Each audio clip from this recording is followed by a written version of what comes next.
In our study of the synthesis of yoga, in the chapter titled Oneness, Sri Aurobindo is taking us, leading us to the highest poise of oneness that is possible, that is intended in evolution. We saw how there can be a consciousness of oneness in which we live, and yet the experience of the universe is divided into a higher and a lower. A higher domain where the Satchidananda is revealed, the divinity is overt, and then the lower domain of our mind, life and body where the divine is hidden. The Satchidananda is not seen, it is hiding behind the forms.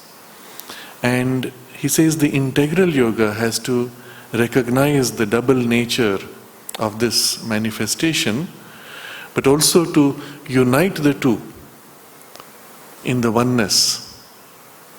And this union is to take place by the higher descending into the lower and transforming it into its terms. And the process of the transformation, he has described how we have to review our perspective and how that linking is to be made of the lower parts of our mind, life and matter being linked to their corresponding principles in the Satchidananda. But all of this is fine. The question is, how far can it go?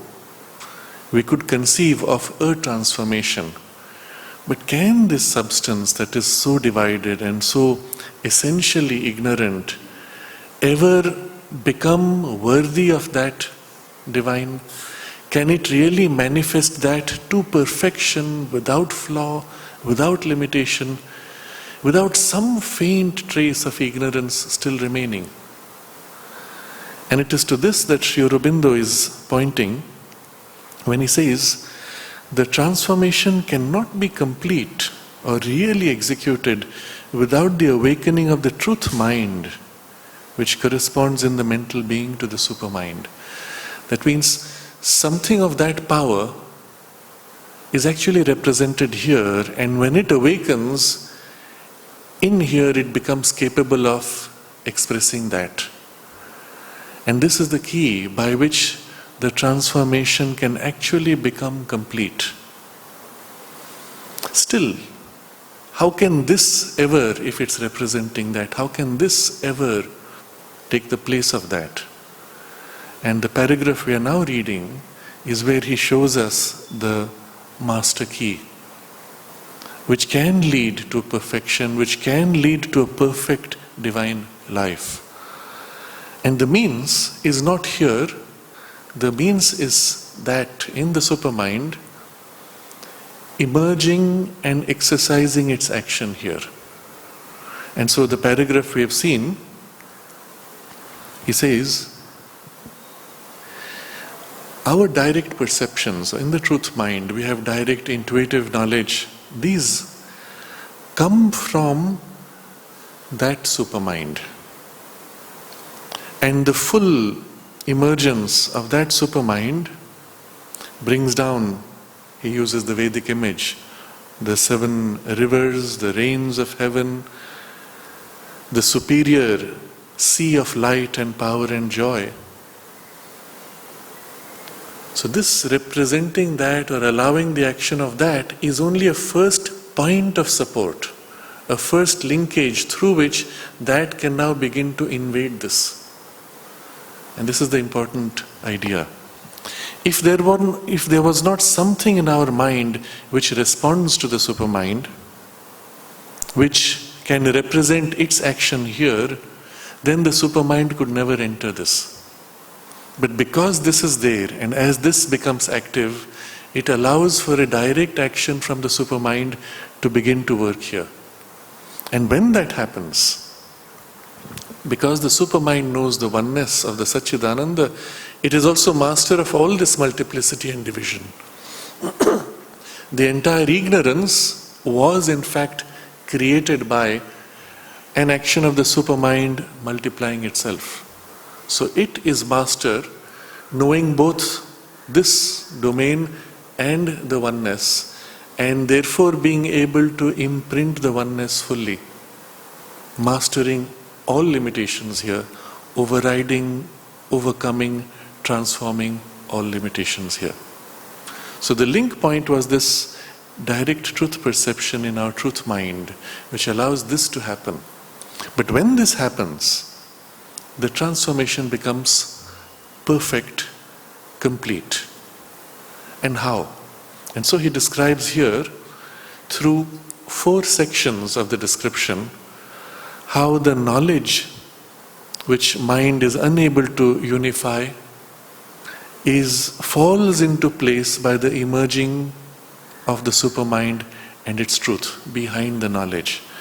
In the same way, our strivings and struggles of the mental will and desires and vital efforts, which are somehow unable to become fully effective or fully unified in their action, they fall into place by the emergence of the luminous will of the supermind. The third section, which we will especially study today, is how our groupings of emotions and sensations seeking for satisfaction fall into place, and it reveals the essential delight behind when this universal delight comes forward. And finally, because it is also a large universal action, the whole universe is its expression, it knows everything and holds everything, as it comes forward, it shows you all the extremes, all the opposites, and places them in one large harmonious movement in which you can see why things are the way they are, where they are going, where they come from, and how they relate to everything else in the universe, in the entire universal movement. And all these 4 things happen by the emergence of the supermind. But when it does this, when it puts all these things in order, in harmony to our consciousness, what is it doing? It is revealing the underlying Satchidananda. Where here the Satchidananda was concealed, above the Satchidananda is revealed, the supermind in between, as it begins to act in our mind, in our life, in our senses, by putting all these things in harmony, it reveals the underlying Satchidananda which is behind, which is concealed. And so if you take an analogy or an image, it's the sense of a flower in which all the petals were closed, the beauty of the flower, the perfume of the flower, the whole fulfillment of the flower is hidden, concealed inside the bud. We see only the coarse appearance of the universe, half-formed, crude, with some hints of things which might unfold. And as the supermind emerges, it puts all these things in place. It's as if all that was concealed now begins to come forward, and the petals open and the beauty of the flower emerges, and its perfume and its fulfillment. You still see petals, you still see the rich complexity of the forms and the multiplicity, but it all falls into place in a perfect harmony of the revealed Satchidananda here. At that point, you have Satchidananda above revealed in its unity, and here below you have Satchidananda revealed in its multiplicity. And this is done by the emergence of the supermind. And this paragraph is describing this whole process of what happens when the supermind emerges, how it makes all these things fall into place through these four sections, 4 sentences. But in sum, he starts with this. It reveals Satchidananda. How? First, it reveals the truth behind the scattered and ill-combined suggestions of our mentality. We dwelt upon this last time. In our mind there are suggestions, hints, ideas, glimmerings, very similar to what happens when you see the surface of water and the rising sun reflected in it. And the waters are agitated by the wind. What do you see? Flash, flash, flash, flash, flash, flash, flash. Try to catch the full image of the sun, you cannot. All you catch is a flash, and by the time your attention has gone to the flash, it's gone, and another flash calls your attention, and by the time you have turned to it, it's gone, and another flash, and another flash. And this is how our mind and its suggestions function. An idea, I have an idea, let's do it. By the time the idea has been articulated and exercised, it's already lost its value. And it can only do so much. Meanwhile, something else, idea, this will correct for that limitation.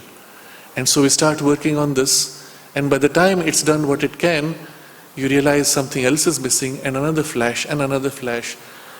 Observe the whole journey of our mind seeking across our individual life, across the whole collective life. In particular, this seeking of the mind as it is organized in that domain that we call science. Insight, discovery, flash of intuition. And now perhaps we have got it, except it does not. And then something else to make up, and something else. If you actually follow the process of science, every day, or at least every few days, you come across some discovery which puts into question all the existing knowledge. And we will now have to review all that we know, etc. And every now and then, within a few decades, is a major discovery which not only puts into question, but requires you to review the entire perspective of science. And since most people can't do that, you have the old professors still teaching the old things, and the new people talking of the new things, and the old people die out and the new people take place, and there's a paradigm shift as the new people fill their space. And then another paradigm shift, and another. And we'll just take an example shortly to show how, in fact, the idea that science has that one day it can unify all knowledge cannot be accomplished. And we will see shortly why. And the same thing is happening in the domain of the will, of effort. But here, it reveals the truth behind the scattered and ill-combined suggestions of our mentality. And what happens then?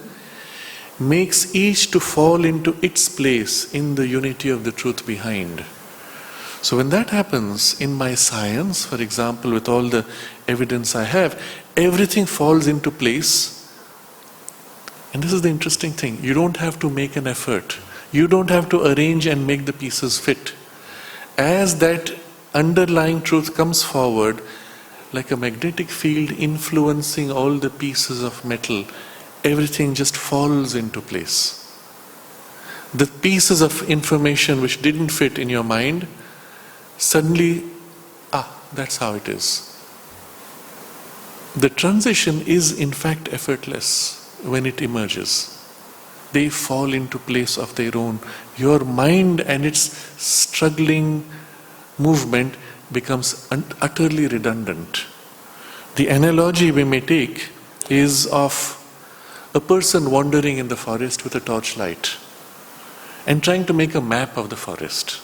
So you go with the torchlight, I've got a tree, I make a drawing on my paper, I move a little bit, another tree, and an hour later I discover I've come back to the first tree when I thought I was walking in a straight line. It's night. I cannot go straight. I have no references. And my picture is warped. So I have to now, because I thought it was a straight line, but actually I've come into a circle, I have to redo, go in a different direction, and I'm always trying to somehow force fit pieces which are fluid and changing. Now extend this problem into an exercise that goes across many years. If you come back to the same tree, the tree has grown, you do not even recognize that it's the same tree. And you can imagine how messy that can be. All that's needed is for the sun to rise. And when the sun rises, the whole forest falls into place. You see it, it's done. Your map is unnecessary. And this is the difference between the activity of the mind and the emergence of the higher light. Now this is the first example of what it does by revealing the truth, and things fall into place. And the result is, thus it can transform the half-light of our minds into a certain totality of light. There is absolute certainty, there's complete totality in this illumination. The same thing it's doing with the willpower. And again, we had dwelt on it last time, so we'll quickly recover the idea. It reveals the will behind all the devious and imperfectly regulated striving of our mental will and emotional wishes and vital effort, and makes each to fall into its place in the unity of a luminous will behind. Now within us there are so many pulls and pushes. Each is convinced that it is right. Each fails after a point. If you have a very intense desire, a passionate effort to do something, the more intense your desire, the more violent will be the collapse of the energy. Because I have put so much of myself, when the energy falls, the whole system sinks. I've spent 10 years doing this, I'm too tired, I cannot take it up anymore. Someone else take it. Why? Because I put so much energy into it. The expectation was also grander, the disappointment is also grander. Or, as this one is pushing intensely, another part, my will may go, mind's will pushing this way, but on another part, my vital power is pushing in a different way. My emotions have a different wish, and they're all at odds, contradicting each other. Which is right? And each is right in its own way. But when there is this underlying source of them all, the secret will behind, the luminous will, it lights up, all these different efforts fall into place. And exactly the same thing happens, he says, makes each to fall into its place in the unity and luminous will behind. Not only is this true in our individuality, but even in the collective. We'll take up an analogy. The next one, he describes how our attempt to grope for satisfaction falls into place in the universal delight behind. But let's take an analogy now which will help to satisfy our more rational parts. Take the example of an orchestra. You have, let's say, 20 instruments. Each is meant to play in a certain way. Your mind now comes and says, all right, you have 20 instruments, let me enjoy and understand your orchestra and the music you will play. So it takes the first instrument and its music sheet and reads the music. Strange. This fellow is playing the bass, and all he's doing is going boom, boom, boom, pausing for a long time and then going boom, boom, boom. What kind of music is this? Terrible. I go to the trumpet, and the trumpet has a particular refrain. It keeps repeating with long gaps in between. That's not a very interesting music. I go to the drums. They're just going on mechanically with the same thing. Not very interesting. You can go and read each of the separate pieces and you would not have any sense of what the full orchestral experience is going to be like. Let's assume you're skilled enough. In your mind, you could somehow put it into place, put all the sheets next to each other and see how they align in relation to each other. And in your mind, you would have found some relations. And you'll say, yes, now I have a better idea of what the music is. And still you have no idea of the joy that the music will give you. All you have done is found a mathematical relations and a hint of the joy that it might convey. The experience of the living music is not there. Because in your reading, you can have no sense of the amplitude of the different instruments or the nuances that they bring in, or the feel of the joy that the music has on your heart and on your senses. It's not possible to have that in the written text. So this gives you a sense of how mind and knowledge work to appreciate the universe. They catch pieces and then try to put them in some order, and that's all they can do. The will, on the other hand, represented here in this analogy, would be the force put into each of the players. So let's say the drums, they say, well, we are the ones who hold the rhythm of the whole. We sustain the tempo. And so we have to hit hardest and loudest. The trumpet says, no, I am the one who's going to give the refrain, the music, the resonance of the theme of the music. So I should play the loudest. And if each follows its own impulse, declares itself the most important, then you can imagine what kind of a mess the orchestra will be. What's needed, what's missing in both of these is the emergence of the one who knows it all and who unites it all. And that is our conductor. So as the conductor approaches, the musicians have been playing each their own impulsive discords. As the conductor approaches and the musicians look at him, they fall into the rhythm of his movement. And automatically the orchestra, which was a discord, now begins to come closer and closer until it harmonizes into the music, the harmony. The emergence of the conductor and the fact that he holds the harmony and the fact that he imprints the harmony or draws the threads of all these discords into a harmony, that's enough to do it.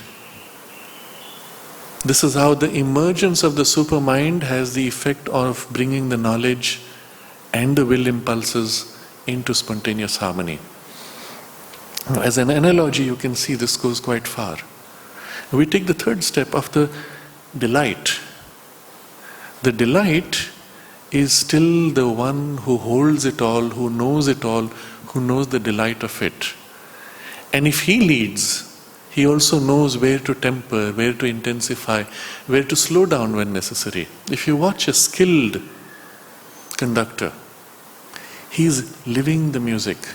His whole body is representing the expression of the music in form. He embodies it. And as he moves in his mind, in his consciousness, he's holding the full enjoyment of it. And according to the variation of the joy that he is manifesting at that moment, there is the flow that he brings into the orchestra, slowing down where it is necessary, suggestively, and then picking up rapidly, softening, intensifying as needed to create the mood. And that's why the one who is holding it together is the one who actually manifests the full beauty of the music, the full enjoyment of it. If not for that, you wouldn't need a conductor. With today's instruments, you could have a computer screen harmonizing and synchronizing everything. But then what would be the point? The difference between this conductor leading the orchestra and another conductor leading the orchestra is the whole point of the exercise and brings the beauty and the enjoyment of the music. And that's why when it's done, the first applause is for the conductor. It is he who manifested that whole rich form. And then the applause for the musicians because, well, they played well also. But the one who holds is the one. And so we have this analogy here of it reveals the delight. When the supermind dawns, it reveals the delight for which each of our sensations and emotions is grouping, and from which they fall back in movements of partially grasped satisfaction or of dissatisfaction, pain, grief, or indifference, and makes each take its place in the unity of the universal delight behind. So the delight for which each of our sensations and emotions is groping. Consider, just as your mind is seeking to know, what are your sensations seeking? What are your emotions seeking? Well, emotions, I seek for many things. I seek for happiness, I seek for love, I seek for excitement, I seek for some rest, some peace, maybe. But behind all that seeking, what are you really seeking? Satisfaction. When I want the excitement, it's because the excitement satisfies me. When I want the rest, it's because the rest satisfies me. But in each experience, I'm seeking something which will satisfy. And the same with the senses. The senses are also seeking variety. I like variations of perfumes, of smells as I wander in the garden. I also like the variations of perfumes of everything.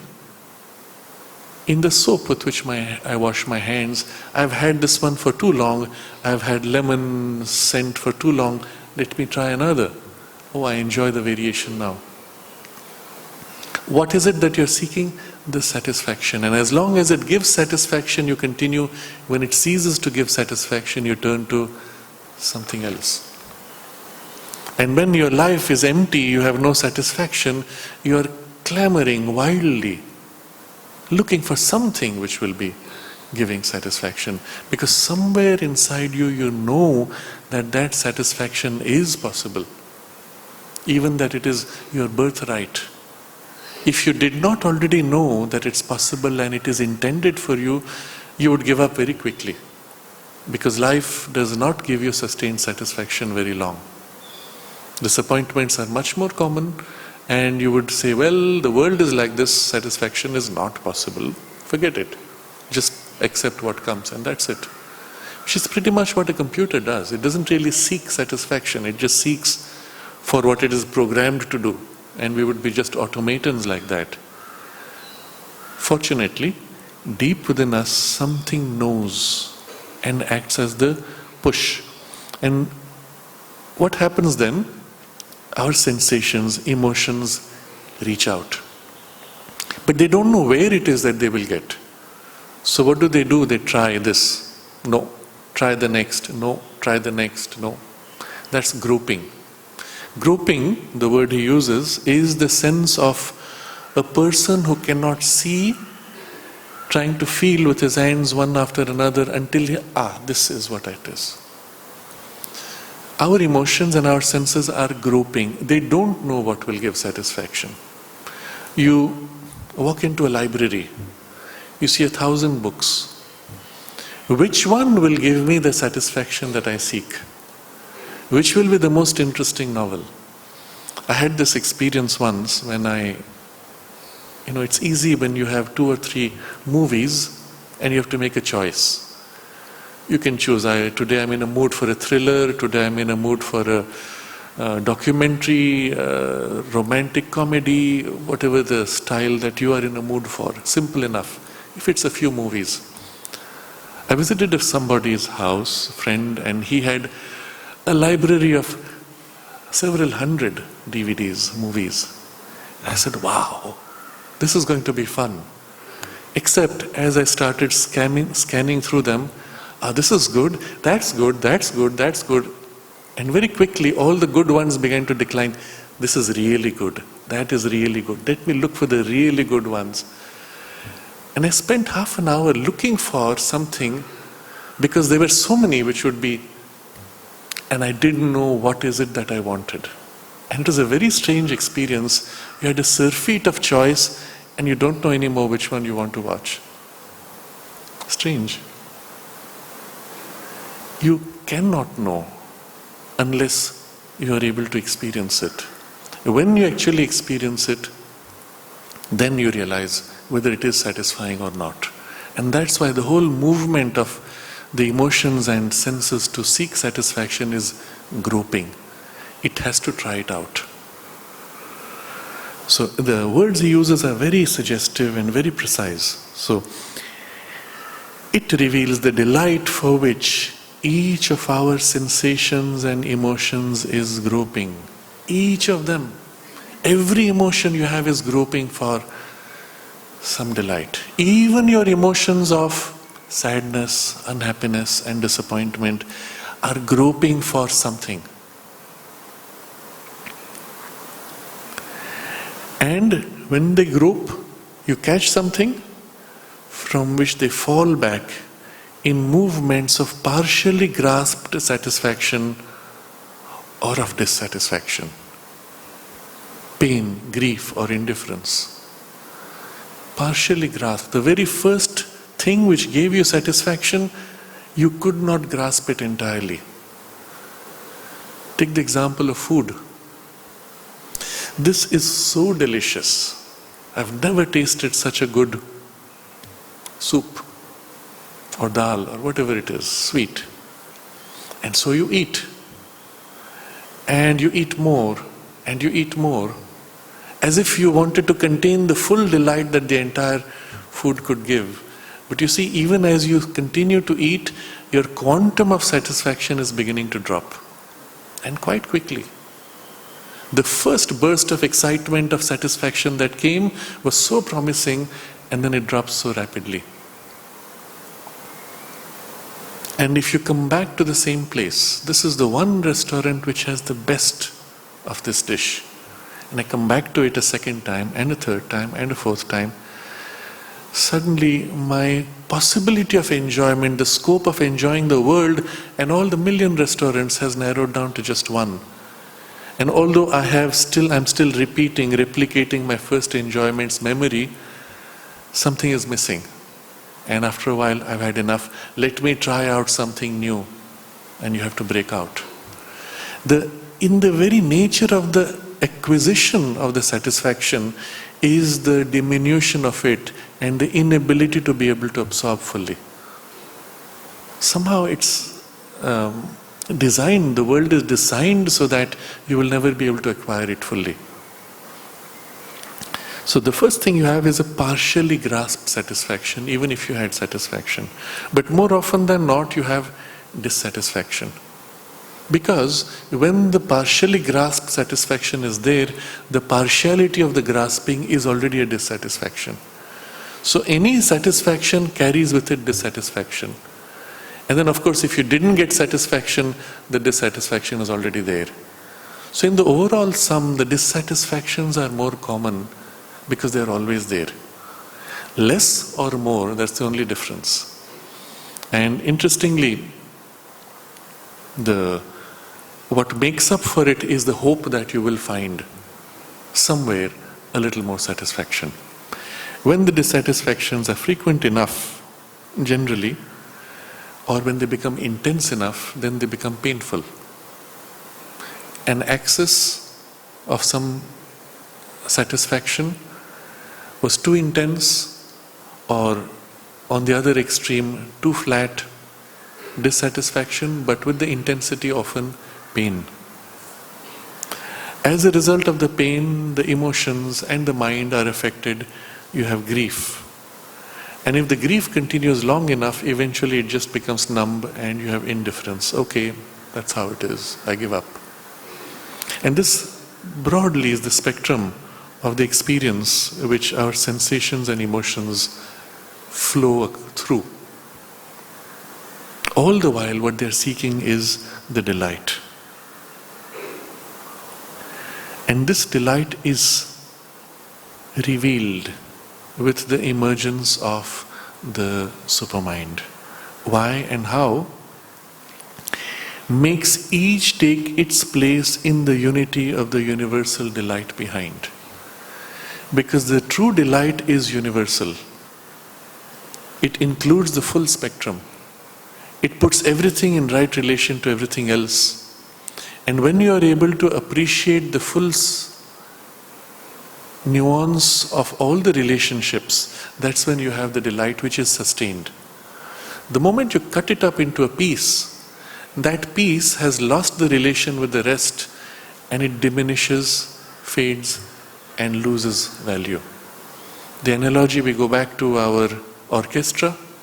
When you listen to the full orchestra, you have the sustained delight of the movement as the orchestra goes through so many movements and moods.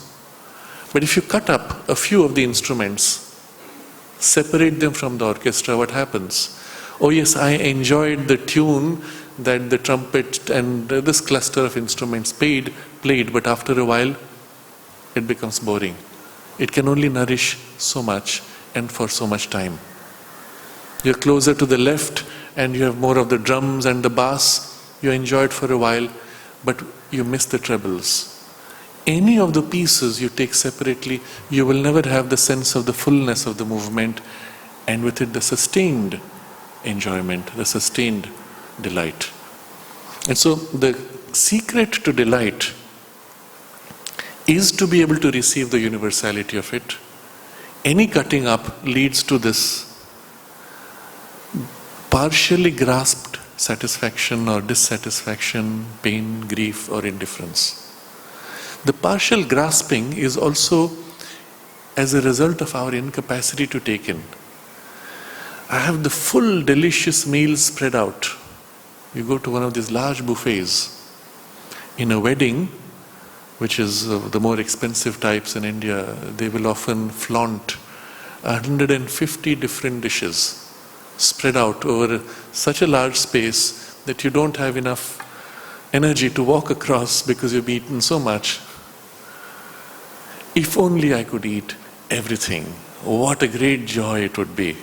You don't have the capacity. You have to modulate it for your stomach size and your digestive power and so on. So our ability to reach out to grasp also is so small. And again, to have the real sustained delight, your grasp should be able to meet the universality of the delight. And only when this dawns, that your consciousness opens out and experiences the full universality and the harmony across the universality, and therefore comes spontaneously the unity of the universal delight behind. Thus it can transform the conflict of our dualized emotions and sensations into a certain totality of what? Serene yet profound and powerful love and delight. So there is a delight, but the delight is profound, powerful and yet serene. In any reduction of pieces, you lose the depth of the infinite delight, you lose the power of the infinite delight, or the delight or the fragment that you have caught agitates you so much that you are unbalanced. It's too sweet. I'm sickened. I find the sweetness sickening. I'm too close to the drums of the orchestra. My ears are hurting. You see how it goes. It overwhelms you. But you cannot enjoy if you are a finite piece and can only contain a finite intensity. You must be able to contain the full intensity, the full spectrum. As an example, our science teaches us that the visible light spectrum that we are able to see is a very narrow band of the full spectrum of electromagnetic waves, which is infinite, literally. But even if you take something which is not infinite, a large part of it, and the whole universe is radiating at all those frequencies. In other words, if you call it light, the universe is lit up with colors which have a spectrum of 1,000,000 times larger than the current band of light that you can see. Colors which you see here are a tiny part of 1,000,000-fold large range of colors which we cannot see. Even if our eyesight expanded a little bit more, 10% more, the whole experience is so much richer. If it expands 1,000,000 times more and can take an intensity and a range which is 1,000,000 times more, how much more rich the whole universal experience would be. Just a visual look, and in this you would see so much more. They speak of a human being able to distinguish fine colors. A farmer who is young is said to be able to distinguish between 300 shades of green. Looking at a plant and its fine shade of color, he can tell you what is the age of the plant and what is the condition of its internal health, and probably what's going to happen next in its stage of growth and development. Imagine if you could have that in all colors. You look at things and you experience the full richness. And this is just regarding colors. What about emotions? We get overwhelmed when the emotions are too strong. If you recall, every one of us has had at some point or other a dream in which, in the dream state, you were so happy that it overwhelmed you and you woke up with the happiness. Or you were so sad, someone died, and often it's not happened now, it's someone physically had died 20 years ago, and suddenly you are in that dream where the person has now died, and you're so sad that you're overwhelmed and you wake up. The capacity to contain an intensity of just one emotion or a nuance of it is so weak. In fact, in the subtle body, where the range in which we can hold an emotion is much larger than in the physical body. And this is what happens in the dream state. In the subtle body, you experience an intense happiness, pain, sadness, pleasure, whatever form it took. But the intensity registering on the gross body, which is asleep, was too much. And it made the heart race. It pushed forward, intensified the biological response, which caused you to wake up. And at that moment in the transition, if you are conscious, you will find the whole emotion dimming until at the point where you wake up, you just have this palpitating, beating heart and body sweating or just agitated nerves jangling. And that's all that the body can register of what was an intense emotion in the subtle body. So you have a sense here of how narrow our current experience is. So the grasp is always partial in the emergence of this universality of the delight from behind, all the dualities of the emotions and sensations which split into comfortable and uncomfortable, pleasurable and painful. All these are healed. You can experience the full spectrum, and there is a serenity in the delight. There is no agitation. There is no sense of being overwhelmed.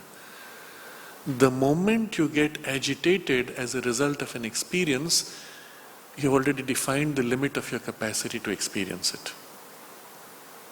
Oh, this is so exciting, I'm getting shaken up. Well, if it increases more, you will lose your balance. And that's all you can take. But when you can be entirely serene, not agitated, unshaken, you can receive the full import of the entire impact. and still hold it. And so this serenity is the first characteristic. And so he lists it there.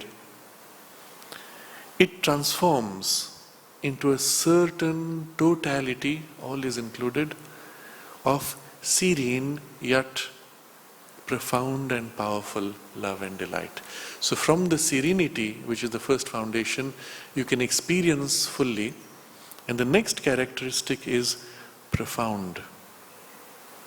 In every experience, you do not stop with the first layer of it, but go deep into it. When the perfume of these flowers comes, all we can experience is the first contact of what enters, your nose. What about all the rest of the perfume?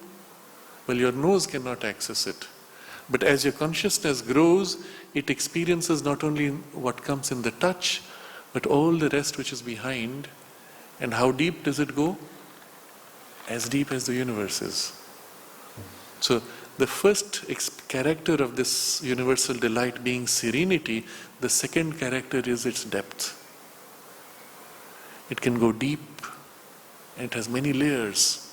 Every experience, every touch of the senses has a depth. Every emotion is deep. And the third characteristic is the power, the full intensity, the full impact of that depth. A wave behind which the whole ocean is leaning, wham. And every contact of every experience of the senses and emotions, you experience the full richness of this.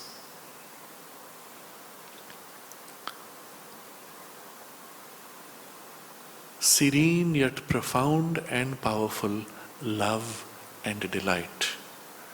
The satisfaction which we have been seeking in the universal delight is not only the delight, but it is also the contact with all things, the underlying oneness which is revealed through the contact. And that is what we experience as love.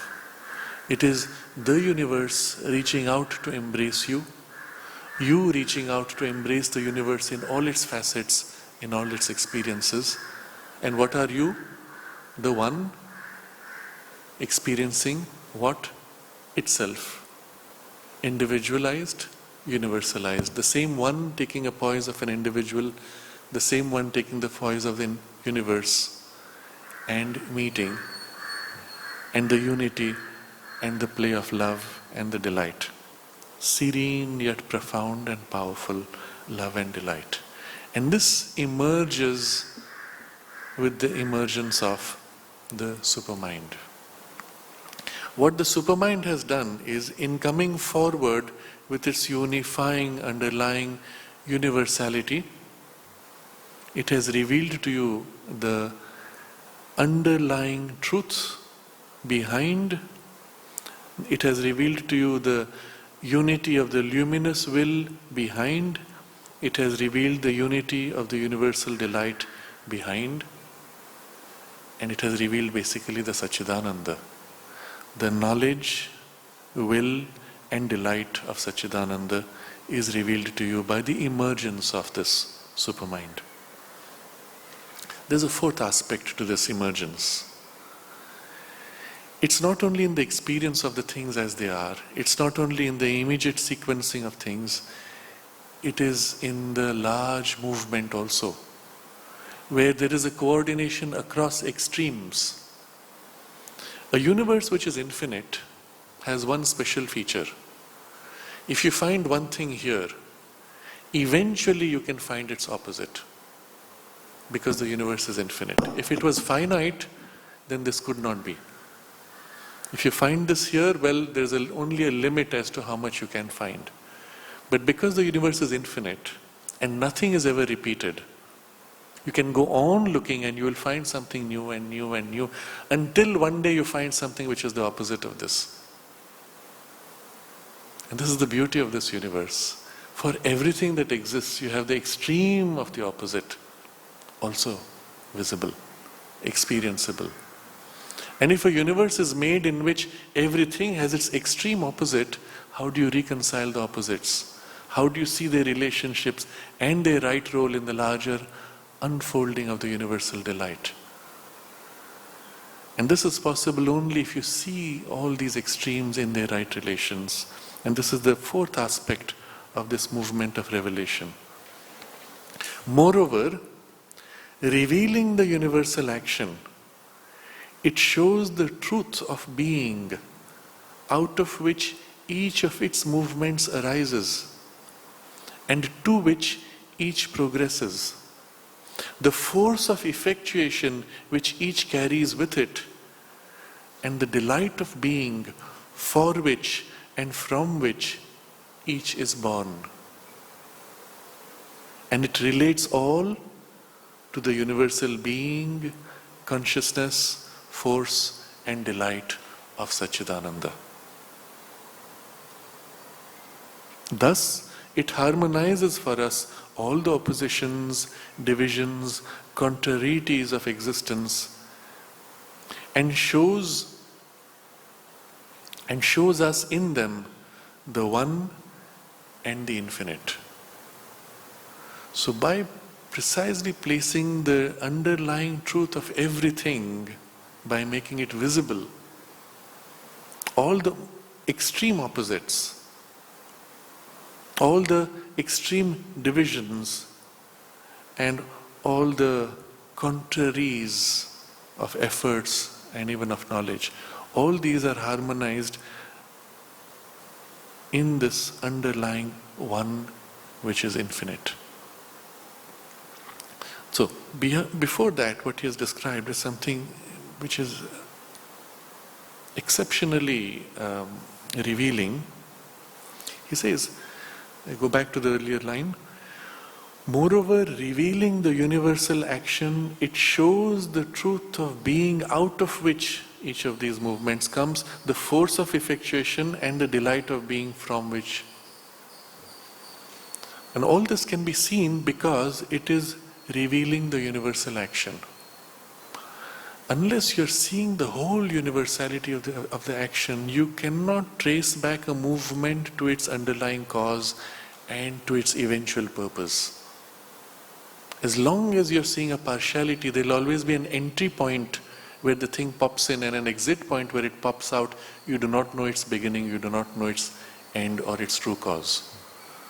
So, because it reveals the universal action, all the rest becomes possible. So only a consciousness which is infinite can really recognize or experience this. Again and again we come back to this underlying principle. The supermind emerging brings infinity and oneness.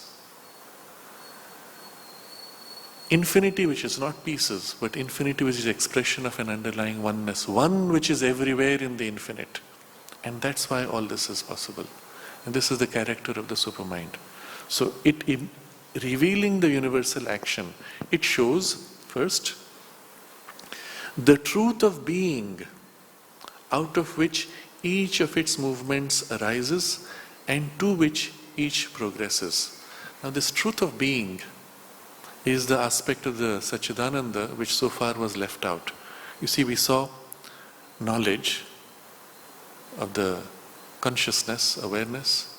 You saw the Chit Shakti, the force, the will. You saw the Ananda. But what about the Sat? The Sat here is the being of the divine consciousness. The one who is conscious, who wills, and who manifests his delight. He is the origin from which everything comes. The whole universe is nothing but himself moving to express himself. And so everything in the universe originates in the being of the Satchidananda, in the being of the divine. One of the ways in which the divine conceives of himself and therefore becomes into the manifestation. So everything emerges from some foundation of the Sat being. So it shows the truth of being, out of which each of its movements arises and to which each progresses. So the idea is, when the divine moves to manifest, it is I, the enjoyer, I, the child, I, the teacher, I the friend, all these aspects, I the elephant, I the beetle, I the mountain, each of these are himself taking on a form. But when he moves to manifest, the form that he expresses is not a fixed, rigid piece. The form itself is a movement unfolding in space and time. Nothing is static. He enters movement, and as movement unfolds, so what is the origin of this unfoldment, and to what is it moving to fulfill? If we take the example of ourselves, each one of us is the divine choosing to become this experience, this line of growth, this movement of exploration of himself, this sequence of unfolding of possibilities. Take the example of the sun. It gives off how many rays? Infinite rays. Between any two, how many will you find? An infinity. Between any two of those infinite, how many will you find? An infinity. And yet none of those rays ever clashes. None of them is a replica of the other. Each is moving in a unique direction. And none is a complete expression of the one without all the others being present. The full light of the sun spread out is when all the rays are held. The sun moving to manifest is the full light. That's the universe. The one divine consciousness is the sun. As it moves to manifest, it's this infinite rays. All possibilities are moving into manifestation. Between any two, an infinity of possibilities. And he enters the whole play to experience all of this. Each one of us is one of himself and is all of himself in this ray, in this direction of exploration and unfolding of himself. So two things are happening as the ray emerges. It reveals him, it fulfills him in a unique way, but it also enters the play and experiences him and explores him in a unique way. And no two are ever the same. And none is fulfilled in isolation. It is the fullness of all of us together which makes for his complete exploration, enjoyment and revelation of himself. And so I took the analogy of human beings and our line of development, but now include all forms, all experiences, everything. Then you have the full universe. He entering to explore and enjoy himself, unfolding himself. But coming back to our individual example, if you go deep into yourself, become conscious of the very source of the impulse which defines your uniqueness, the soul as it was thrown out from the fire, so to say. What was the line of impulse that it threw out? What was the particular thread of bliss that led to that bursting out? That defines you. That defines the whole of your journey and your line of development and exploration and growth. It defines the end point, if you could call it that, the direction of your growth. Of course, it is unending, as is the origin. But what is the characteristic, the quality of the bliss and intention that with which it was thrown out? In it is held everything and the fulfillment. And so each thing in the universe, it shows the truth of being out of which each of its movements arises and to which each progresses. What's the full unfolding of this line of exploration? And the force of effectuation which each carries with it. What is the distinctive character of that energy that was thrown out in your birth as a soul, in your entry into the manifestation? And each is unique. In the forms, it's more obvious to see, look at all the animals. All the animals formed out of the same essential DNA structure. But the character of energy that they express is so different. In the gazelle, you have this bright, sprightly leaping bursts of joy. It's not a sustained thing, it's just series of bursts, flashes, and it enjoys in that way. And then the elephant comes lumbering, slow, ponderous, heavy. It's a very different kind of grave joy, different kind movement. The giraffe has this weird feel, goes like that. And if you try to feel in each animal what is the quality of energy, consciousness, impulse that it expresses, that it characterizes, and which fulfills its existence, is so different. And in this way now you can look at everything, every experience, every form, every engagement between forms and interactions between forms. All of these represent this quality of the impulse, the force of effectuation which each carries with it. And finally, the delight of being for which and from which each is born.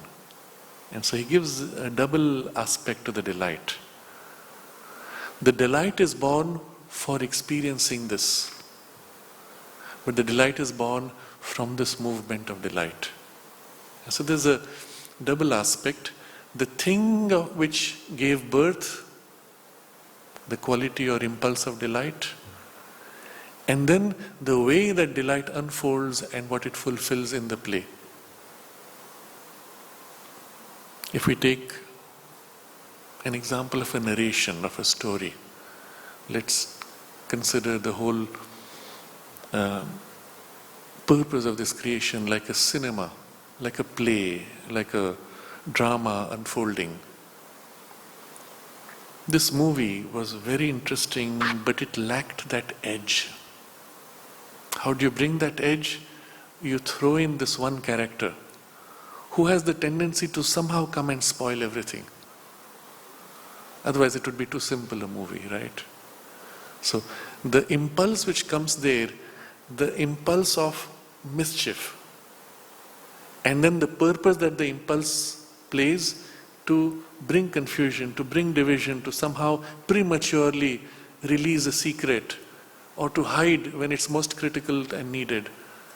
And that makes all the complication and the fun and the surprise and all the game. So there are these two aspects, the quality of the delight with which it comes out, and then the nature of the delight in the unfolding of the play. You see? So the delight is there in the, let's say, the essence, and then there is the role that it plays and the delight of that role. Both of these he is describing. The delight of being for which and from which each is born. And all this you see in everything. A pebble sitting in the waters in a stream, the delight for which and from which it is born, the force of effectuation it carries, and the truth of being out of which the movement arises and to which it progresses. And for everything, the whole universe, in the universality, this is seen, felt, experienced. And it relates all to the universal being, consciousness, force, and delight of Satchidananda. Now, the picture, as you will see in the way he describes it, every object you see, the flower, its purpose, its unfolding, its fulfillment, its delight, and this, and this, and this, everything as you see, but all these threads are joining into the one origin of Satchidananda. All the threads go back to the universal being, the universal consciousness, the universal force, the universal delight of Satchidananda. In the way it describes it, all this joins, unites into this one being, consciousness, force and delight of the divine, the Lord, the Satchidananda. And the experience is like this. You are in this multiplicity, seeing the fulfillment of everything, and then it's all as if all the rivers merge back into their origin. in the ocean of the one being, the divine, the Satchidananda. And you see this full flow from the oneness of the Satchidananda to the streams flowing out in this infinitely complex multiplicity, which is also Satchidananda. You see, the vision he has set out is this infinitely complex merging back into the oneness and the full continuity in between. It's an amazing sentence. So when you reread it, and you feel this whole thing, what he is revealing. Moreover, revealing the universal action, this is the action across the whole universe. Revealing the universal action, it shows the truth of being out of which each of its movements arises and to which each progresses. The force of effectuation which each carries with it, and the delight of being for which and from which each is born. And it relates all to the universal being, consciousness, force and delight of Satchidananda. You literally see the entire downpour of the oneness of Satchidananda becoming this full universe, unfolding, fulfilling and playing out. Thus it harmonizes for us all the oppositions, all the divisions, all the contrarieties of existence, and shows us in them the one and infinite. So while this play is going on of all the oppositions and contraries and divisions, you're seeing the oneness inside it. The one and the infinite. This is the poise in which Sri Aurobindo lived. This is the vision of the universe and reality as he saw it. And he lived in it. And this is what we are all destined to grow into, to awaken into, to live and experience in. And this is the fulfillment towards which the whole evolutionary struggle is, through so much pain and difficulty, leading us to make us perfect, to make us able to hold this with full perfection, with all the richness possible. And Sri Aurobindo, living in this, is therefore able to articulate this to you in a way that reading it, you have a glimpse of it. And even if it's a glimpse of your mind, it's still a glimpse with which everything in your being resonates. Your heart feels this longing, yes, this is what it should have been always. This is what I am yearning for. This is what will satisfy in permanence. And what a beautiful vision it leaves before you. And thus it harmonizes for us all the oppositions, divisions, contraries of existence, and shows us in them the one and the infinite. And so in this vision, as you see, even when you see the play of extremes of divisions and contraries, you're seeing the one and infinite in them, playing out and unfolding. Uplifted into this supramental light, pain and pleasure and indifference begin to be converted into joy of the one self-existent delight. So now, as you enter this vision and as this grows upon you, there's a whole series of changes that begin to take place. While normally you saw pain, pleasure, indifference, what happens as this experience grows, as this vision dawns, the pain, pleasure, indifference begin to be converted into the joy of the one self-existent delight. There is only one delight which has always been existing behind, of which all of these are forms and play, and you find all these being converted into that. At first in your individual experience, but then increasingly, as we saw in earlier discussions, it begins to radiate, it begins to reflect in the environment. And so those who were living in Sri Aurobindo's physical presence, to the extent that they were receptive, to the extent they were open, would also begin to feel uplifted into something of this. We have vivid experiences of those who came in the early days of the ashram and were living as his disciples. They were only required to keep themselves open to him and his influence, and things were beginning to happen in them, experiences would unfold. And in one particular, I don't have the text here now, he describes how they would read, because Sri Aurobindo's Arya was also now printed. They would read from some of his Secret of the Veda and some of the Vedic passages and Sri Aurobindo's elaborations. And reading them, they would find themselves opening out into the experience. There's one very beautiful book of one Kodanda Raman who describes these experiences, and he says, reading the Gita, he had that experience. Reading the commentaries on the Veda, you had glimpses of those domains and those experiences. And it was so easy, so spontaneous, because of being in the immediate radiance of the one who's already living and therefore radiating that imprint on the world. So even people are elsewhere in the world who were tuned in would also have that experience. I've had occasion to even interview some of them who shared some fascinating kinds of experiences. One was a lady, in those days uneducated. She was a housewife with a child, disciple of Sri Aurobindo and open to him. Only correspondence available was through letters. How much can you write? How much would he reply? So they were nominal. And she shared this experience of how she was sitting with the child in this swing with a rope, with a minimal movement of the fingers, you keep the swing going. And she was in this, and in remembrance of Sri Aurobindo, she would drift into trance. And as she drifted into trance, all these experiences would emerge in her. And she had experiences of the Kundalini, the opening of the chakras, the whole of her. She didn't know what it meant. So she wrote to Sri Aurobindo, I saw these centers of light and this ascending energy. What does it mean?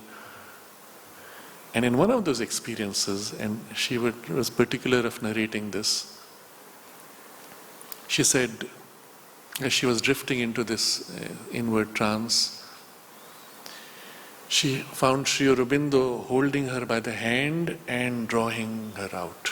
And she felt herself pulled across a great distance and landing with him on the terrace of a building. And he took her inside the building, brought her to a woman and said,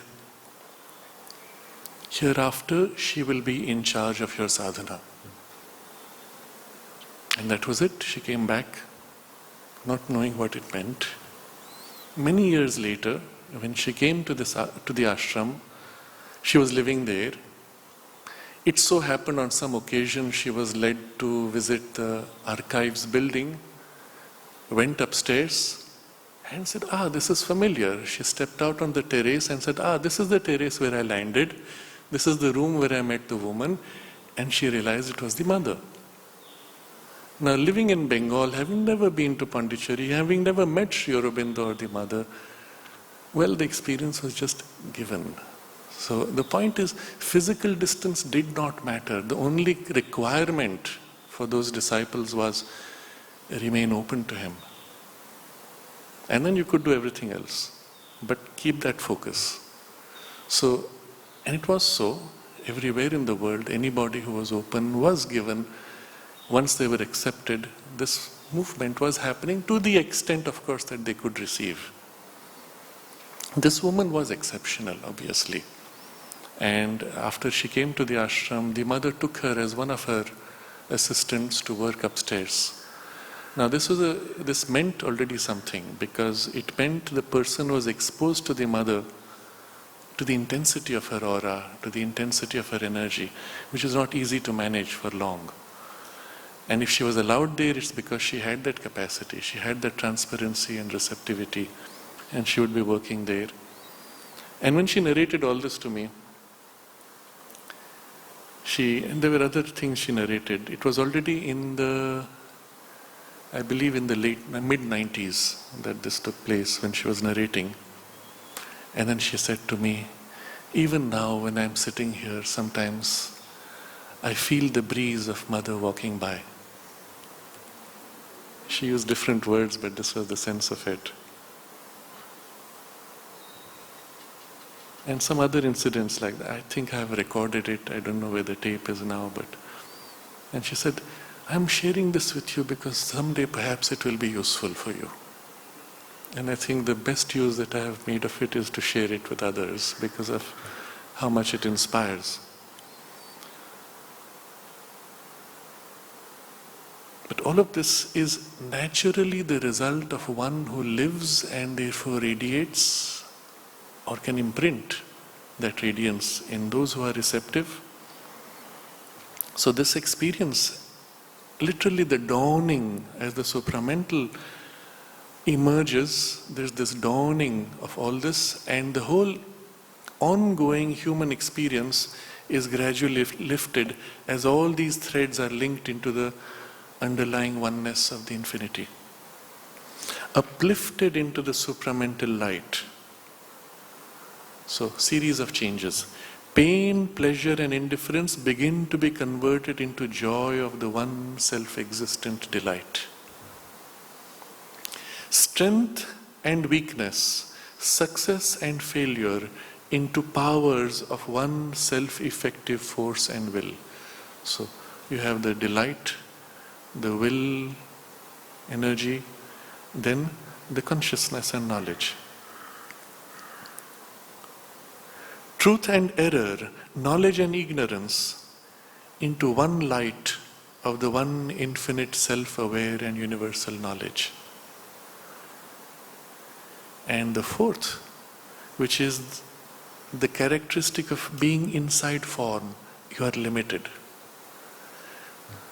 When you are in the infinity, there is no limitation. You are always full.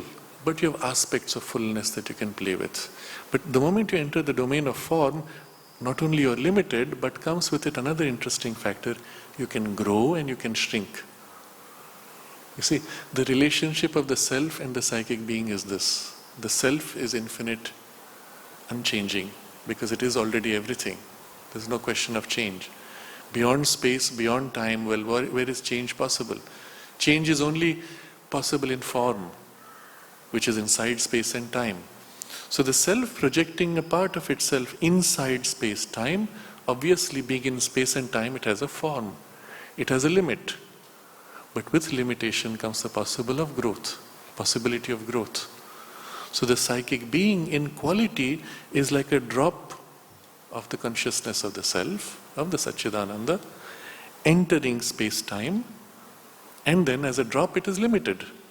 It can only do so much, hold so much, express so much, but also it has the capacity to grow, and therefore the possibility of evolution, and the whole journey of exploration and self-discovery. So the fourth aspect now, which is specifically possible only in the lower part of the cosmos, is this. Increase of being, diminution of being, limitation and the overcoming of limitation.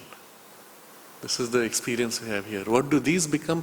What do they become in the influence of the unity and infinity of Satchidananda? These become or transformed into waves of the one self-realizing conscious existence. So, the analogies of the waves and the ocean. The ocean is always complete. It can push up a wave, it can push up 1,000,000 waves, but as ocean it is always complete. But the play takes place in the waves. And the waves can grow, fall, change, etc. So, limitation, increase of being and diminution of being, limitation and the overcoming of limitation are transformed into waves of the one self-realizing conscious existence. All of our life, as well as all of our essential being, is transformed into the possession of Satchidananda. This is the end result of the emergence of the supramental consciousness. It reveals Satchidananda. But it can emerge because there is within our mind this layer which is the truth mind, which corresponds in the mental being to the supermind and is capable of receiving mentally its illuminations. That's the gateway, that's the link point and the entry point for all this to happen. So you see how critical this is. To put your mind, to put your emotions, to put your awareness as far as possible in relation to this part within you, the truth mind. And through it then to receive more and more directly the action of the supermind. And to allow its emergence, to allow it to reveal the Satchidananda. It is that which leads all the way to the perfection and the divinization of the perfection of the divinization. And it's possible because of this link. And so with this comes the complete unification of the upper half and the lower half of the cosmos. Even though we are living in a consciousness of oneness, there is still this gap to be healed, and this is how it is healed.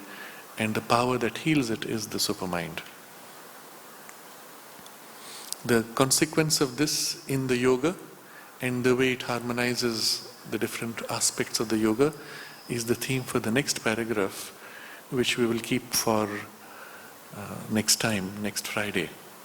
But with this we have completed this extremely important paragraph of why the supermind is needed to bring this completion. And now I will step back briefly and complete the analogy of the orchestra. We took the analogy of the orchestra to show how the conductor is the unifying principle which puts together all the players, all the instruments into harmony. In aspect of knowledge, in aspect of will and force, in aspect of delight. But now we'll see the limitation of this analogy. If all it required was the conductor, then your mind can be the conductor, isn't it? Or a part of your mind. It can harmonize all the other thoughts. It can harmonize all the things across all the human beings and all of the earth, isn't it? Why would you need something greater? So this is where the analogy fails, and we'll see why. Let's take the example of the orchestra. Now make the orchestra bigger. Instead of 20, it's 200, 2,000, 2 million, and you begin to see the problem. When the instrument here plays, by the time the sound reaches to the other end, you're out of sync. Interesting. You try to get a group, even 20 people, spread out, to sing together. You cannot, because when one sings, by the time the sound comes to the other one, you match the sound which you hear, your sound reaches them with a further delay. And you're always out of sync. Fundamentally, there is a flaw. Being in divided consciousness, the mind cannot synchronize. It can synchronize up to a point in small spaces, with limitations, in narrow band of variation. You're more uniform, it's easy to synchronize. But the moment you expand the scope to something which is very large, your mind is unable to synchronize. If you make it infinite, impossible. You see the point? The analogy here fails, and it's beautiful because of this. The analogy is perfect because of this. It fails because you cannot find the solution in the same character of consciousness as the players. One of the players can become the conductor while he plays, isn't it? Why do you need a conductor? So you need something fundamentally different. So let's push the analogy further. We had recently a program in Delhi, I believe, which was organized by the Art of Living Foundation. I think they had 1,000 instruments, an orchestra of 1,000 instruments playing. How did they synchronize this? They were so spread out over such a large area. What did they do? Even a conductor was not enough, because everybody could not see one person. They set up loudspeakers.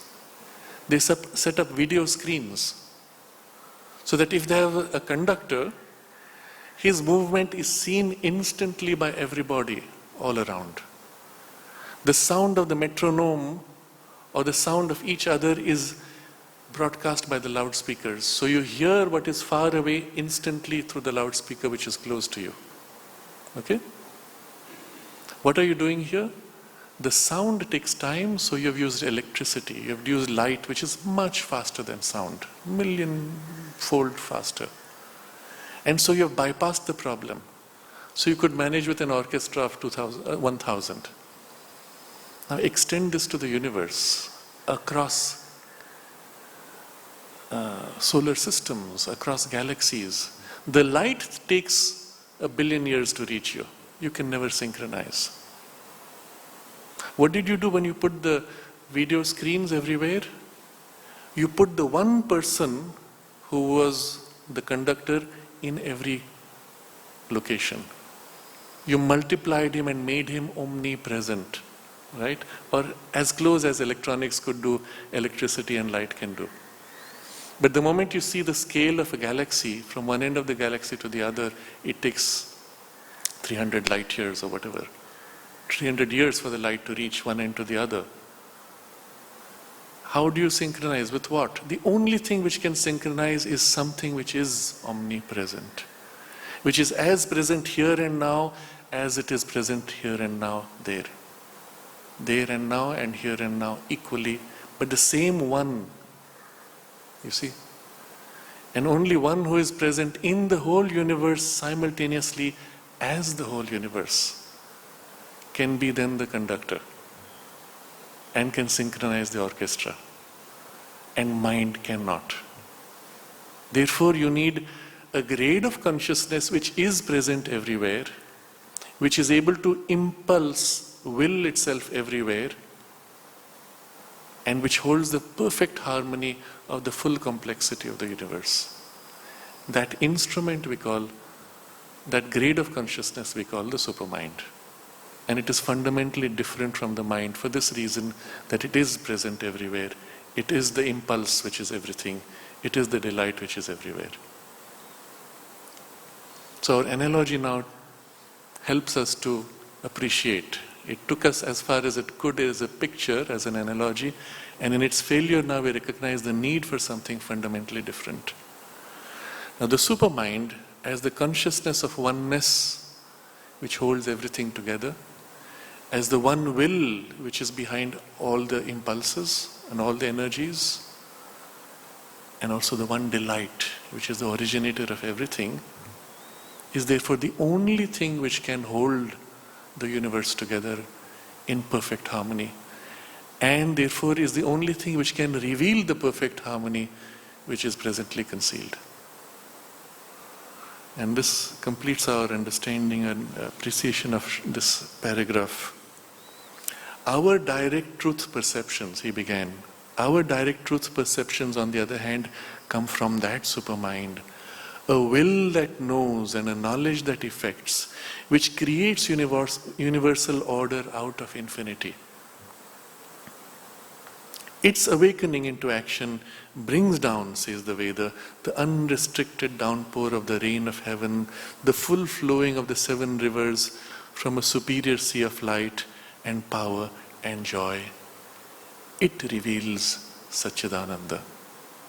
And then the next few sentences, how it reveals the truth behind all the fragments of knowledge, how it reveals the luminous will behind all the impulsions within us, how it reveals the universal delight behind all the groupings of our senses and emotions.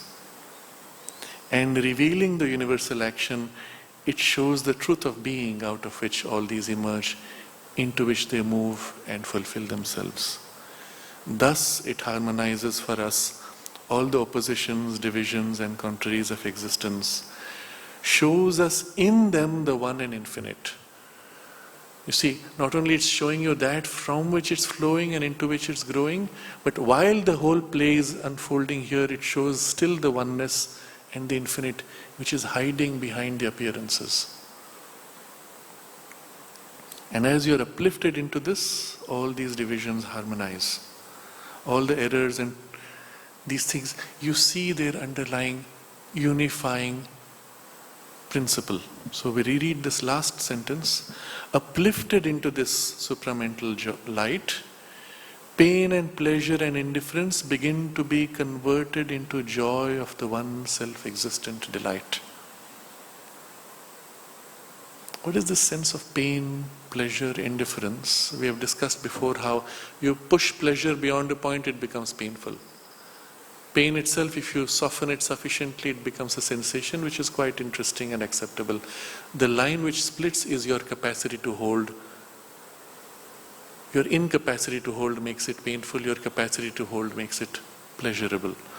And when you look at it from the divine perspective, we view pain very differently. In Savitri, there are 3 references to this. The first, he writes, pain is the hammer of the gods to break a dead resistance in the mortal's heart. If you look at this process, impact of one thing against another to break resistance, that is what you are experiencing as pain inside. The hammer which is breaking the stone has the joy of fulfilling itself. I am made to break the stone, isn't it? The second reference, which is building on this, on a different page, the next page. This is in the Book of Fate. And I will tell you the page number. The page number is 443 and 444. So I'm reading now from 444. Pain is the hand of nature sculpturing men to greatness. An inspired labor chisels with heavenly cruelty an unwilling mold. See how it beautifully captures the whole relationship in the unfolding evolution and the purpose of our being here. Pain is the hand of nature sculpturing men to greatness. Now remember, you have this rock and it's rigid, and so if you are going to sculpt it, well, you have to be chipping it. Why does it have to chip? Why can't you mold it like clay? Well, because it's hard rock. Why is it hard? That's an interesting question. Now if you observe the challenge of the sculptor, if you want to make a sculpture which is really beautiful, really complex and intricate, with fine lines and nuances, you need substance which can be chipped to have fine lines. Can you do that with soft clay? The weight of the clay itself will bend because it's soft. To make fine lines, you need hard substance. If you have soft substance, you cannot do details. The harder the stone, the finer the nuance and richness of detail that you can bring into it. Interesting. And therefore the harder you have to hit, the more difficult the material to work. And this is a part of the problem of a sculptor. To work soft stone is easy, but you can only do so much with soft stone. To work with hard stone allows you to make very complex and rich things, but you have to work that much harder for the sculptor also, and of course for the stone. There's a very interesting passage in Thoughts and Glimpses where he addresses this question. Why did it have to be so much, so hard?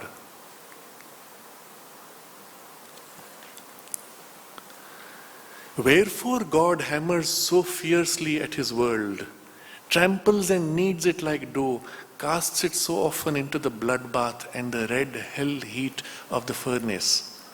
Why does God have to do all this? It's pretty extreme images. Because humanity in the mass is still a hard, crude and vile ore, which will not otherwise be smelted and shaped. As is his material, so is his method. If the material is hard, well, you have to beat hard. Let it help to transmute itself into nobler and purer metal. his ways with it will be gentler and sweeter, much loftier and fairer its uses. If you participate to make this material more noble and pure, well, he will be more gentle and sweet. You don't need that battering anymore. But then you could ask, well, why did you start with that hard ore? So the next paragraph he says, wherefore he selected or made such a material. Why did he select hard material, or why did he make hard material? When he had all infinite possibility to choose from. Because of his divine idea, which saw before it not only beauty and sweetness and purity, but also force and will and greatness. You see, with soft material you could make beautiful, sweet and pure, nice forms and experiences. But you also want to have the experience of force and will and greatness. And he says, despite not force nor hate it for the ugliness of some of its faces, nor think that love only is God. All perfect perfection must have something in it of the stuff of the hero and even of the Titan. But the greatest force is born out of the greatest difficulty. So because force is an aspect of the divine manifestation, because in that force comes the heroism, which is what would make for the greater perfection. And if right now you see force associated with ugliness, well, don't despise it. Recognize that it is only in process of building. Many of us, in the line of development of the soul, which we were discussing earlier, the intention is to pass first through knowledge and softness and sweetness and love and beauty, and then grow towards force gradually. But there were also those impulses of delight from the origin which shows a line of development to dive into power, force, energy, drama, heroism, greatness. And then from their work to the beauty and perfection and harmony and sweetness of its expression. And so when initially they took the line of force, without the beauty, without the love, without the harmony, it became, of course, coarse, crude, even titanic forms of force. And you see in history repeatedly this happening. Wherever there's great civilization growing, in knowledge and in skill and in beauty and refinement, you have the barbarian that comes, force. A raw force which the civilizing character neglected, and it comes to batter. Precisely to tell this, you are not complete without me. And the only response that this can offer is to become strong, to protect itself from the barbarian and civilize the barbarian. And it is only in the meeting of these two that you will have the greater perfection that emerges. And if it is incapable of meeting the other, it is destroyed. Or the barbarian, if it is incapable of being refined, it collapses in its own barbarity. And that's why again and again you see this oscillation between these two. And all of this brings us back to the pain that we were speaking of. And there's the third reference to pain. Oh, we have not completed the first one. The first one where he says, pain is the hand of nature sculpturing men to greatness. You see why the material had to be hard, because the thing which comes out will be so rich and great. And who is doing it? An inspired labor chisels with heavenly cruelty an unwilling mold. If the mold was willing, you say, here mother, take me, shape me. The soft self-giving allows for the rapid, soft action of the shaping. But I say, no, don't touch me, don't pressure me. And it has to press hard against the resistance which I push. And the harder I resist, the more intense the squeeze to change. But if I allowed myself to change, then gently it's done, smoothly it's done. But when there is resistance, and in the part of your consciousness where there is resistance, the pressure builds until it becomes painful. But notice the way it works is a multifaceted chiseling. It's not one person going with two hands. It is from all sides, there's a gentle squeeze to shape. And the shaping has two aspects, not only giving it form, but to make material plastic. So sometimes in life, first you're stretched, then you're squeezed, then you're stretched, then you're squeezed, and again, until you become sufficiently elastic. Then it says, now you're elastic. You see? That's the reason why you have these oscillations. But the thing which is doing it, the wisdom, the knowledge, is doing it with an inspiration. It knows exactly what it needs to do to make the maximum result with minimum intervention. And it is heavenly cruelty. It is out of love that this cruelty is inflicted. Not too different from a parent or a teacher assisting a child. Oh, I feel so sad for this child who is struggling with this problem. Let me give him the answer. It's pointless. It's contrary to the purpose. There's the example given of the butterfly emerging from the cocoon, and it has to struggle so much to push itself out. And if instead you cut the cocoon and let it come out, you find the wings and the muscles are not developed. The struggle to emerge is what gives the butterfly the strength of the wings that now it can fly away. You cut the cocoon and it comes out and it's just a blob that is unable to fly. And so he uses such a beautiful formulation. An inspired labor chisels with heavenly cruelty and unwilling mold. Lifting the hammers of titanic toil, the demiurges of the universe work. They shape with the giant strokes their own. Their suns are marked with this enormous stamp of fire. Although the shaping God's tremendous touch is torture unbearable to mortal nerves, the fiery spirit grows in strength within and feels a joy in every titan pang.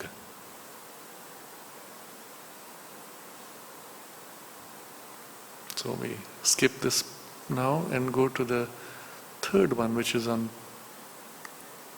third reference, is again part of the same canto, The Way of Fate and the Problem of Pain, page 453.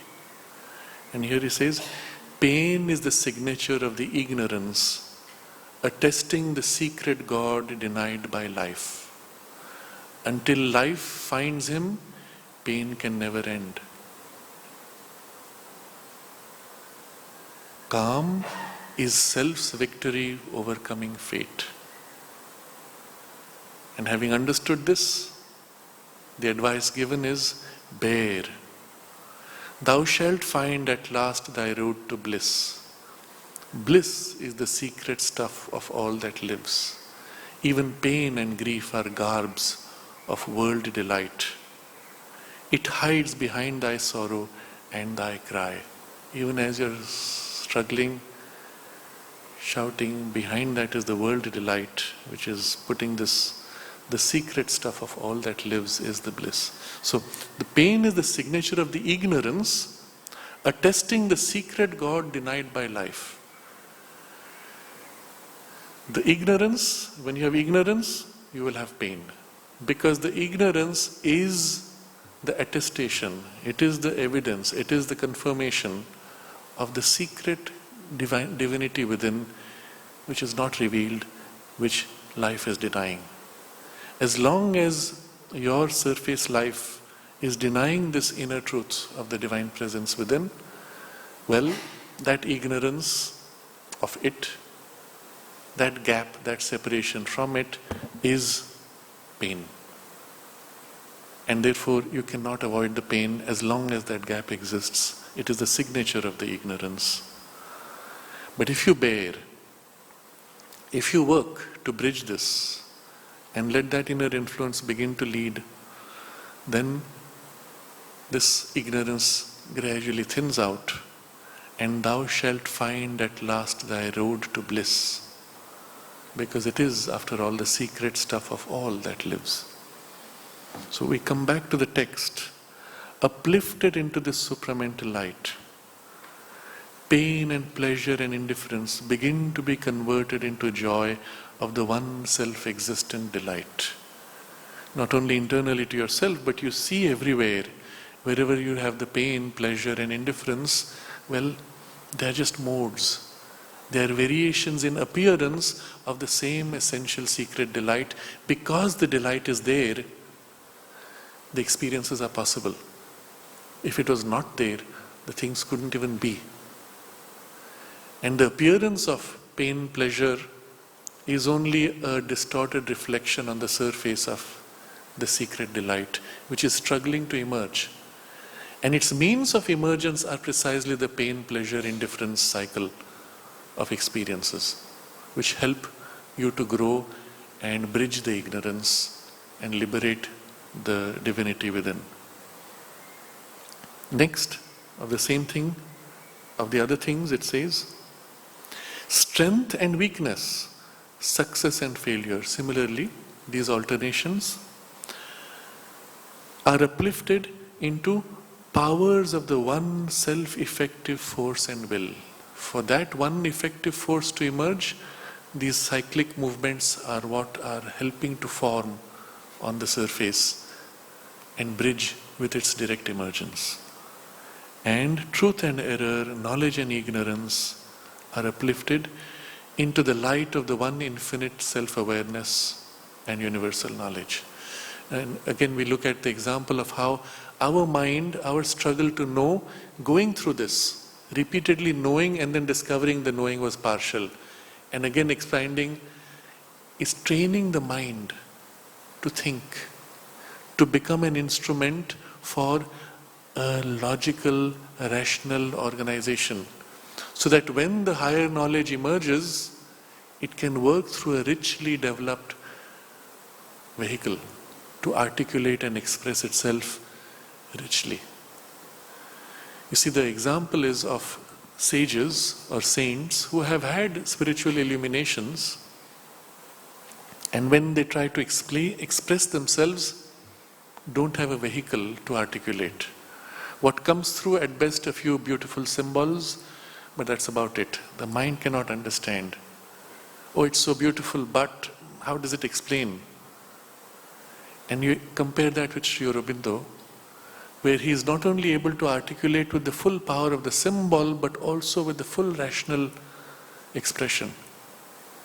And with detailed, fine, beautiful, harmonious, and joy-giving expressions.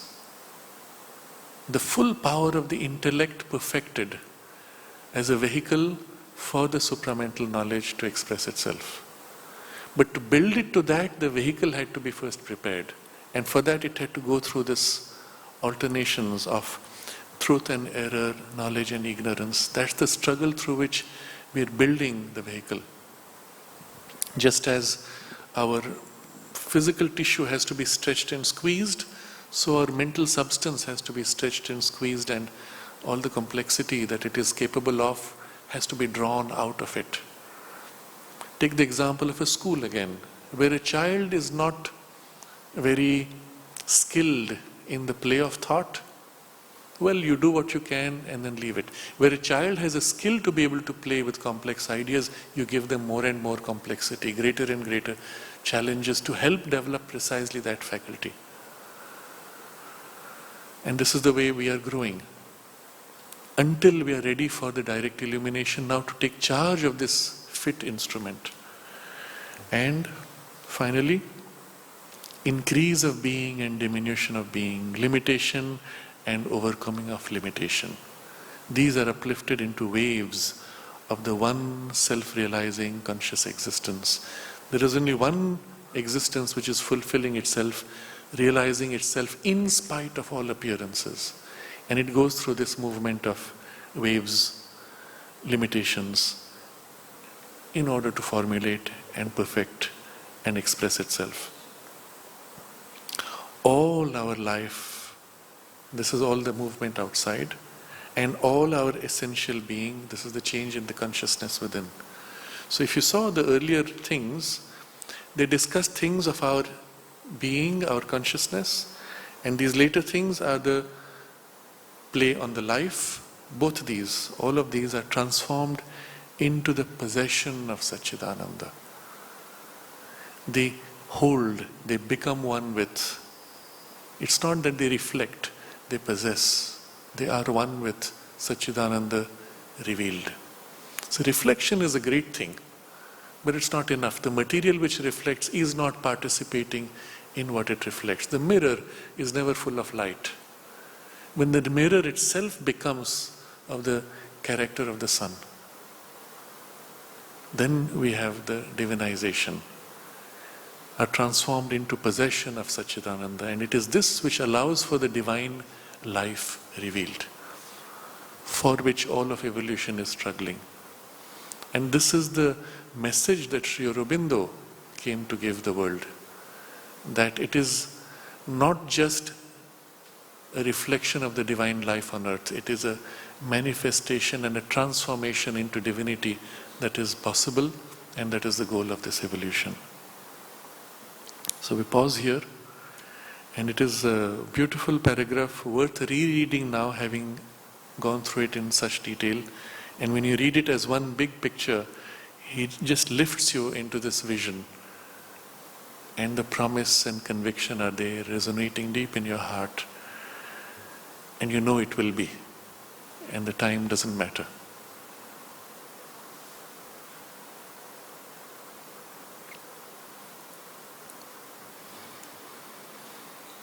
We can take up any comments or questions.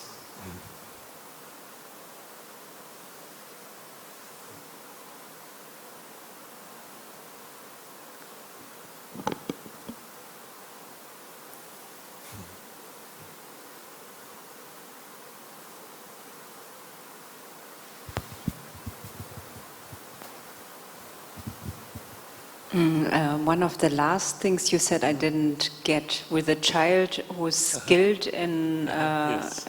and then the one who's not, and leaving the one just... Okay. So, not all children are innately oriented towards skill of ideas. Some develop skill of emotions, some express skill of the senses, some express skills of motor skills. An artist whose hand is gifted in expressing the beauty of form may not necessarily have the skill of expressing the beauty of ideas. Equally, one who has the skill of beauty of ideas may not necessarily be able to express through skill of forms. So each child has a natural line or inclination of development. To the extent that you have a certain skill, we go on giving them more and more challenging experiences to assist the full development of that possibility. So the artist who works with the fingers to draw will be given more and more complex difficulties in the drawing to develop that skill, but not necessarily skills of philosophical thought and play of ideas. Whereas somebody who moves in the domain of play of ideas will be fed more of that, but not necessarily these, beyond the point that he can take. So initially one tries to give everything to everyone. Beyond the point we have specializations of capacity which develop, but you keep on feeding those. So in the example which I was taking here, according to what you have as a capacity, life squeezes you on that part to draw out that potential. Now, in the way things work in our normal life, you don't have much occasion for heroism, right? Where do you see? You are growing up in a protected environment. The whole of society is designed to protect you and give you a safe passage. But the heroic capacity in us will be exercised only when you face real danger, a real conflict where something has to be fundamentally overcome, which you don't get opportunities for in life. Such people who have the potential for heroism, well, life has to find a way to throw those challenges at them. And it works both ways. An impulse within seeks for challenges where the heroism can be exercised, and externally, problems are thrown at them repeatedly until the heroic capacity is drawn out by force, by compulsion. So this is that hand chiseling, inspired hand chiseling with heavenly cruelty. So Mother made this observation that those who have a greater possibility of expression or development often go through more problems in life, precisely because that's the way by which life helps you to draw out those greater possibilities. Whereas those in whom there is not too much of those greater possibilities often have very simple, easy and comfortable lives. And so you can look at them and be jealous and say, oh yeah, those people, they have it so easy. Why am I the only one who's having to face all these problems? Well, because there is a possibility which is still waiting to be developed, and those challenges are helping you to draw those out, isn't it? Can I ask one more thing? Now you mentioned that up to a point you give the same to all, and then you draw out. What would you say, when, at what age is that point? Because I often see that might be done too early, something has not even been tried or exposed to, and one can see already something but not developing the rest. Yes. In childhood as in adult life, the principle is the same. How do you know what is necessary? How far can you push it? Observe the child. Observe what interests him. You make available all this range of experience. See where he is interested. That's the faculty, that's the skill which is in current development. Once he has exhausted this, he looks for something more which will be interesting and represents his next level of development. Keep on going until at some point there is nothing more that he is able to engage with. It is beyond his capacity. Now he turns to a different form which represents another capacity. So basically expose or make available the full spectrum of life, and watch and allow and assist that unfolding. Where you see something, well, give it a bit of a nudge. Where you feel the child is interested but unable to do, then you help with the nudge. If he's interested, it's because there is a capacity there. You will never find yourself interested in something if it does not resonate within you as a potential that's waiting to emerge, or is trying to emerge even. When it's trying to emerge, the interest will become strongly peaked.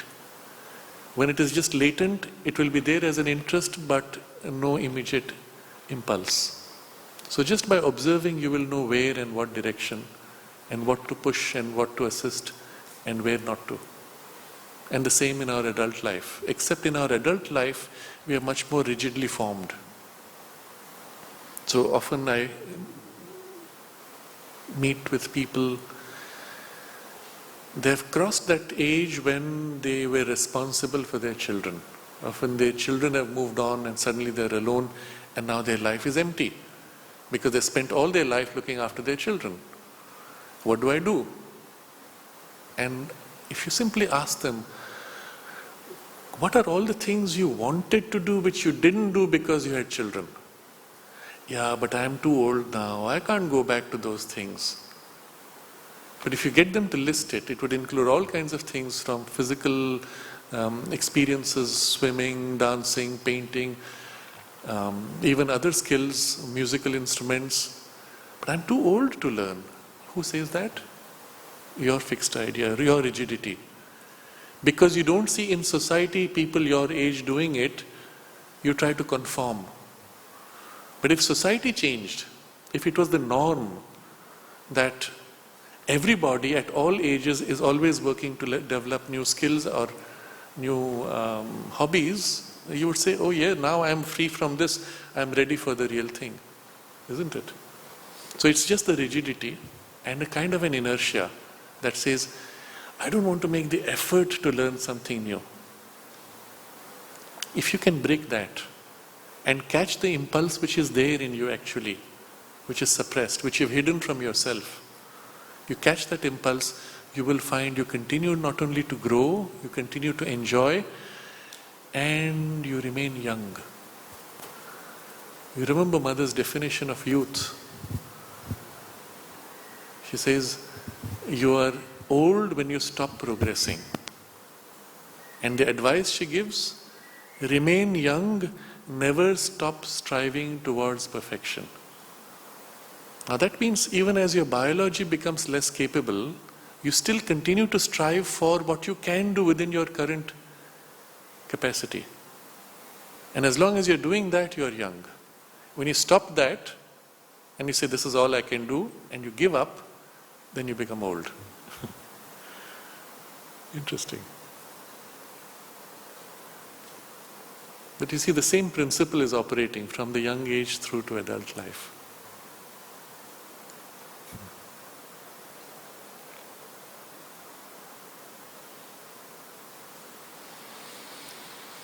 We'll pause here, and in the next paragraph, which will be next Friday, he will show how the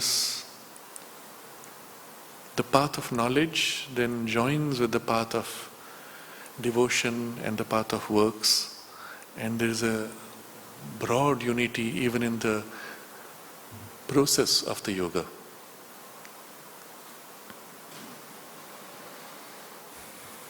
If not for these texts, if not for these precisely crafted formulations, articulations, guidances, and very practical, we would have been completely lost in the complexity of the universe, in the extremes of the opposites and contraries. It's so easy to lose yourself. And in all of history, you will find Sri Aurobindo is the first to articulate the supramental consciousness as the unifying principle that allows the mind to fulfill. Otherwise, go back thousands of years now, it was always the illusion that with the development of mind, with the expansion of the mind's capacity, with the organization of life by mind, we will get to the perfection. And it fails and fails and fails, and then falls back in cynicism. But to recognize that there's actually a higher power of which and in which the mind will find fulfillment, it needed Sri Aurobindo to say that. And he comes just at that time when the modern age is reaching its peak, and he tells you, okay, you have reached the peak and now you're going to experience the failure, prepare yourself for this transition. And he links it perfectly at that point and gives humanity that push forward. So that as the modern age collapses, there is the postmodernism, and with it the breakdown and cynicism that could have taken place. We have instead this guideline. If we accept and recognize this and move, then the whole of evolution takes a new direction and finds its satisfaction. And so this is so precious for us.